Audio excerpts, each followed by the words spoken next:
Assalamualaikum warahmatullahi wabarakatuh.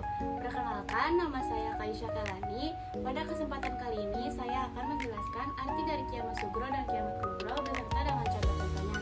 Simak video berikut ini ya.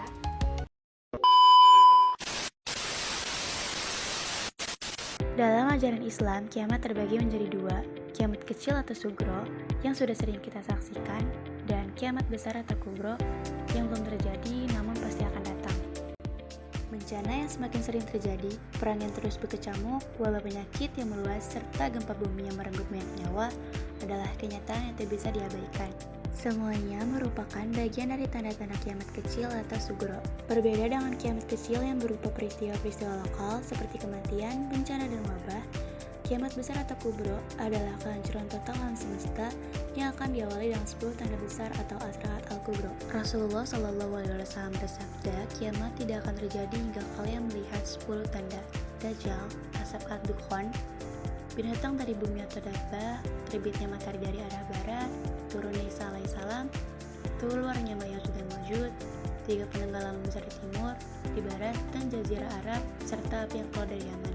Seseorang yang meninggalkan alam fana atau alam dunia akan menjalani hidupnya di alam kubur.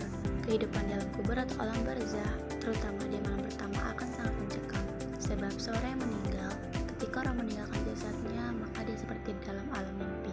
Belum percaya apakah dia sudah meninggal. Tetapi setelah tersadar, barulah si ahli kubur kaget, bahkan menangis sedih. Dia syok saat tahu dirinya benar-benar sudah meninggal dan akan menjalani kehidupan yang panjang di alam kubur. Hal ini disebut dalam firman Allah Subhanahu wa Ta'ala yang artinya, agar aku berbuat amal yang soleh terhadap yang telah aku tinggalkan, sekali-kali tidak.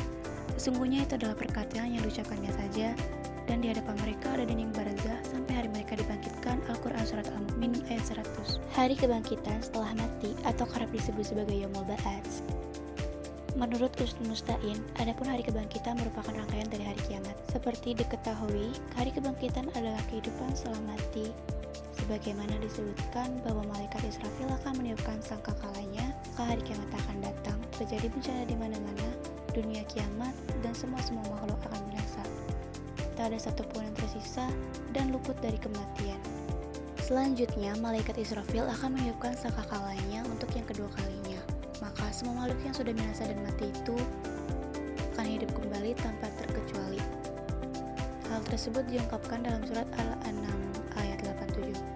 Allah Subhanahu wa Ta'ala berfirman dalam Al-Quran Surat Ibrahim ayat 48 mengenai padang mahsyar sebagai berikut: Yauma tubaddalu ardu ghairal ardi was samawati wa barazu lillahil wahidil qahar, yang artinya yaitu pada hari ketika bumi diganti dengan bumi yang lain, dan demikian pula langit, dan mereka manusia berkumpul di padang mahsyar menghadap Allah yang Maha Esa, Maha Perkasa. Maka sudah jelas hari dalam penggiringan ke padang mahsyar. Maka disebutkan bahwa hari ini adalah hari yang termasuk dalam tahapan ketiga dari 8 tahap perjalanan hidup setelah mati.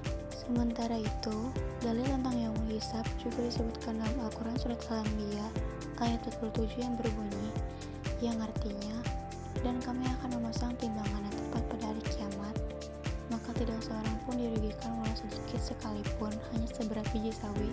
Pasti kami mendatangkannya pahala, dan cukuplah kami yang membuat perhitungan. Setelah semua makhluk terkumpul dalam padang mahsyar, tibalah saatnya untuk memperlihatkan buku catatan amal dari jin dan manusia. Amal mereka akan ditimbang dan dihitung, mana yang lebih banyak, amal baik atau amal buruk. Tentunya dalam timbangan amal ini seluruh anggota badan kita akan bersaksi, sebab mereka dapat berbicara dengan jelas tentang apa yang kita lakukan semasa hidup. Setelah menjalani peninguan alam ibadah semasa hidup di dunia fana, maka seperti disebutkan bahwa yang Hisab juga terdapat semua makhluk hidup, yakni setelah menerima buku catatan, para jin dan manusia akan menjalani perhitungan yang amalnya, sebab semua amal kebaikan sekecil apapun akan mendapatkan balasan yang setimpal dengan perbuatan. Sebaliknya, amalan buruk akan mendapatkan balasannya pula sesuai dengan timbangan berat atau ringannya kejahatan yang dilakukan. Ujian selanjutnya adalah ujian yang berat bagi mereka yang banyak melakukan dosa, dan akan menjadi ringan bagi mereka yang banyak menjalankan amal ibadah selama di dunia. Hal ini disebutkan dalam Al-Quran secara tersirat, Innallaha rabbi wa rabbukum fa'budu hadza siratal mustaqim, artinya, sesungguhnya Allah Tuhanku dan Tuhanmu, karena itu sembahlah Dia. Inilah jalan yang lurus. Al-Quran Surat Al-Imran ayat 51. Dipastikan orang-orang yang salih dan ahli ibadah adalah Sebab dia akan ditempatkan di surga atas rahmat Allah Subhanahu wa Ta'ala. Semua orang muslim kelak akan ditempatkan di surga meskipun yang memiliki dosa, namun akan mendapatkan hisab dan ampunan dan ditempatkan di surga masing-masing sesuai dengan 7 tingkatan. Firman Allah Subhanahu wa Ta'ala dalam surat An-Nahl ayat 32, yang artinya yaitu orang-orang yang diwafatkan dalam keadaan baik oleh para malaikat dengan mengatakan kepada mereka, selanjutnya inilah tahapan ke-8 sebenarnya seperti di surga tempat bagi ahli ibadah, maka neraka adalah tempat bagi semua orang yang memiliki dosa, baik itu muslim atau kafir. Disebutkan di dalam kitab suci Al-Quran bahwa terdapat 7 tingkatan neraka. Hal ini sebagaimana firman Allah Subhanahu wa Ta'ala disebutkan dalam surat Al-Imran ayat 77. Sesungguhnya orang-orang yang menjual janji Allah surga dan mengobrol sumpah mereka dengan harga yang sangat kecil, mereka tidak mendapatkan pahala di akhirat, dan Allah tidak mengajak mereka berbicara dan tidak melihat mereka pada hari kiamat, dan Allah tidak akan mencucikan mereka dan bagi mereka azab yang pedih. Sekian penjelasan dari saya, kurang lebihnya mohon maaf. Wassalamualaikum warahmatullahi wabarakatuh.